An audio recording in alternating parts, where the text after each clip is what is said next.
nakita mo na siya, nasa tabi mo lang. Hindi mo na kailangan hanapin pa. Siya ay nasa tabi mo lang, kadalasan mga ngiti niya ay naaaninag pa.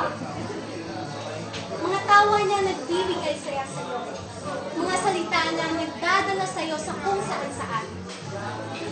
Sa bawat pagdaan ng bulalakaw, mapa sa kanya ang tanging mong hiling. Ngunit, ikaw ay takot sa hiling. Gustong-gusto mong subukan, ngunit lakas ng loob ang kailangan upang ito ay simulan. Ano nga bang ikinatatakot? Ang nahulog ba o gaano kataas ang paghulog ba? Ang buhay ay sadyang payak lang. Kung mahal mo, huwag mo na gawin pa ang bigat. Huwag mo hayaang pagdating ng araw ay pagsisihan mo ang mga bagay na hindi mo malang nagawa dahil natatakot ka. Mga hiling na sana siya pa rin ang kasama mo, kayakap at katawan.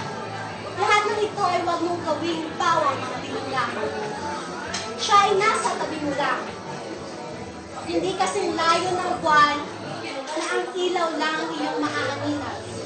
Gawin mo itong makatotohanang panaginip na sa bawat pintig ng iyong puso, siya ang isinisigaw nito. Na ang bukas ay hindi kumpleto kung wala ang kahapon na pinagsaluhan mo. Pagmasdan mo ang mahal mo.